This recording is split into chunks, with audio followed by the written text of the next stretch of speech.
Lillahi wa birahmatihi fabidzalika falyafrahu. Katakan wahai Muhammad, sampaikan kepada segenap umatmu, ketika ada di antara mereka yang mendapatkan anugerah, rahmat, nikmat dari Allah, maka hendaknya mereka mengungkapkan rasa gembira. Mereka tunjukkan kegembiraannya. Ayat ini Pak Bu dalil bagi kita mayoritas umat Islam untuk membuat acara selamatan. Jadi selamatan itu duduk bid'ah. Selamatan itu bukan sesat. Kenapa? Karena Allah yang memerintahkan. Ketika ada di antara umatmu yang aku berikan karunia, anugerah, nikmat, falyafrahu. Menurut ilmu nahu, lamin iku Pak lam amr, berarti perintah. Setiap perintah di dalam Al-Quran kalau bukan wajib berarti berarti hukum selamatan niku sun. Coba kita lihat, masya Allah, mayoritas orang Islam NU, rumah baru nikmat dari Allah, diundang kerabat, tetangga, dulur, keluarga, dibacakan sholawat kepada Nabi Muhammad sebagai ungkapan rasa syukur atas nikmat rumah begitu pula mempunyai anak, kemudian anaknya menjalankan syariat, yaitu kewajiban khitannya, nikmat dari Allah Subhanahu wa ta'ala, diundang keluarga, diundang kerabat, diundang semua jamaah, dihadirkan para habaib, para kiai, para ulama sebagai ungkapan rasa syukur atas anak yang menjalankan syariat Nabi Muhammad SAW. Allahumma sholli ala Muhammad. Asalkan Pak Bu ngapunten, yang perlu jenengan garis bawahi cara bersyukurnya niku yang mengundang ridho Allah.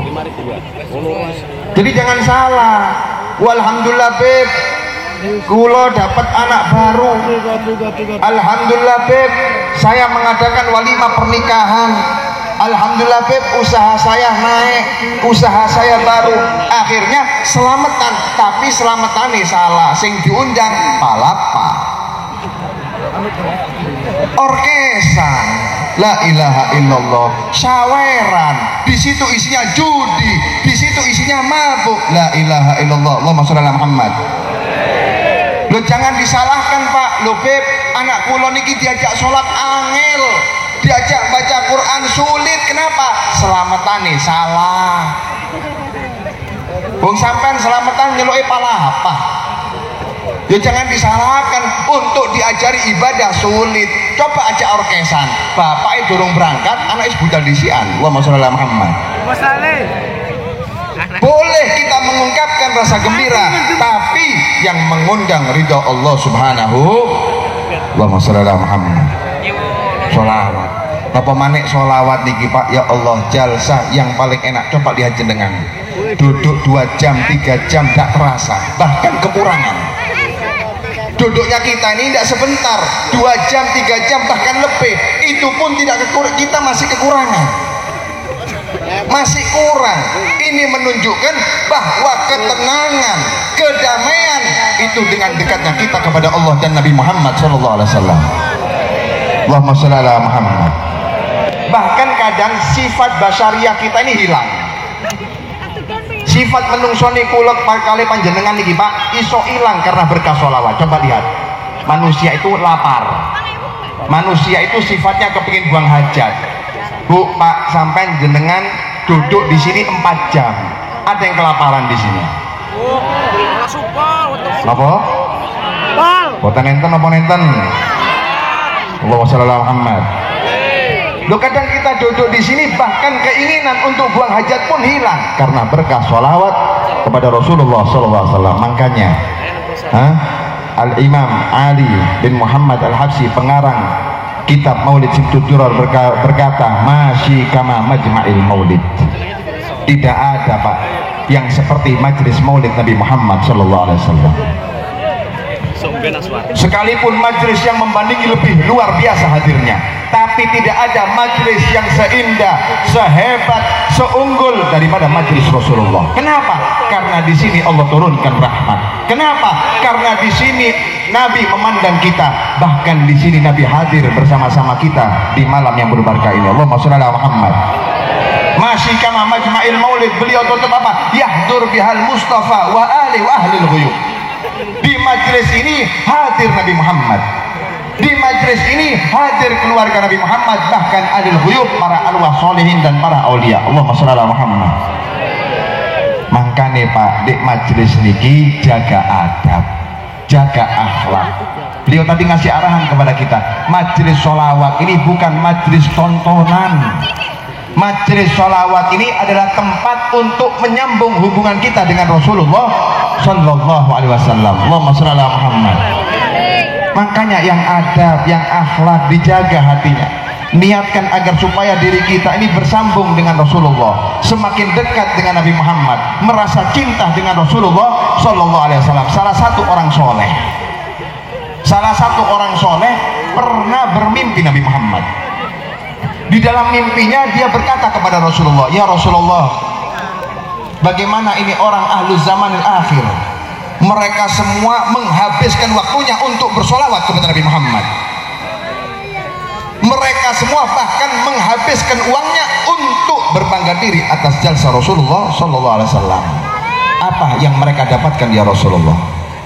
Dijawab singkat oleh Nabi Muhammad, man fariha bina farihna bih yaumal qiyamah.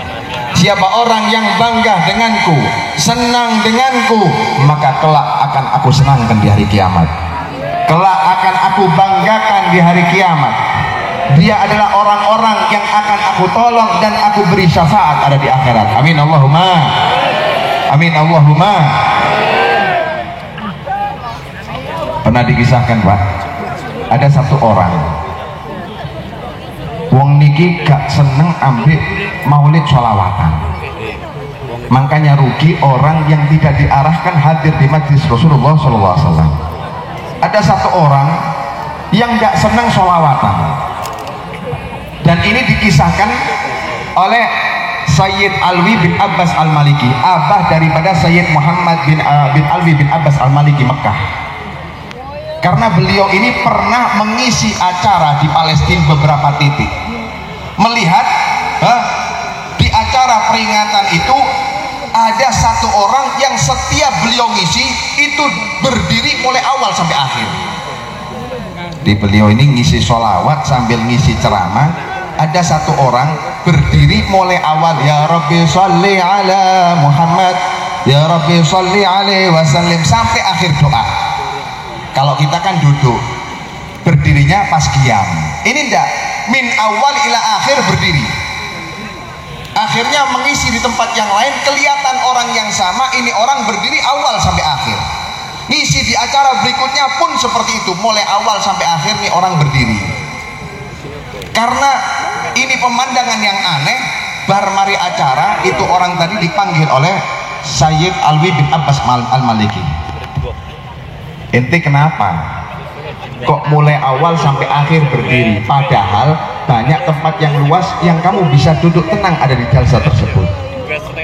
Ente mulai awal sampai akhir berdiri, kenapa? Akhirnya dikisahkan, ya Sayyid Alwi, dahulu kulo niki pembenci majlis sholawat. Setiap ada majlis sholawat, di hati saya ini ada rasa benci, ada rasa tidak senang, bahkan saya pernah terucap di lisan saya mengharamkan orang yang hadir sholawat kepada Nabi Muhammad SAW. Singkat cerita, suatu hari kulo niki mimpi, di dalam mimpinya saya dihadirkan di situ, hadir di majlis sholawatan. Subhanallah, pas waktu qiyam, sallallahu ala Muhammad sallallahu alaihi wasallam, hadirin semuanya berdiri illa ana, kecuali saya tidak mau berdiri, tetap saya duduk. Ternyata di jalsa tersebut hadir Nabi Muhammad sallallahu alaihi wasallam.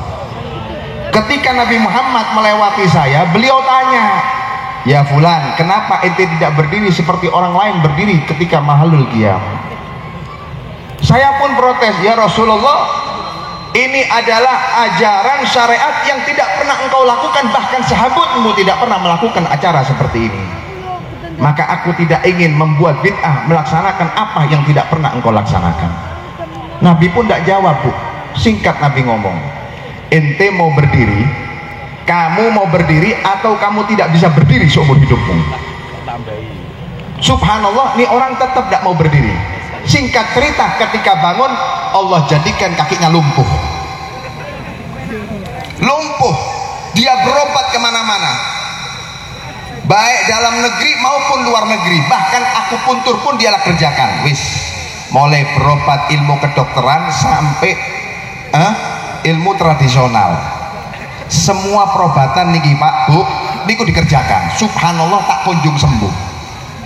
Akhirnya dia nadar, ya Rob, ya Allah, ya Nabi Muhammad, jika memang kau izinkan sebelum aku meninggal aku bisa berdiri lagi, demi Allah, di mana hadir maulid, di mana ada jalsah sholawat, saya siap berdiri mulai awal sampai akhir sebagai penebus kesalahan atas ucapan yang pernah aku sebutkan.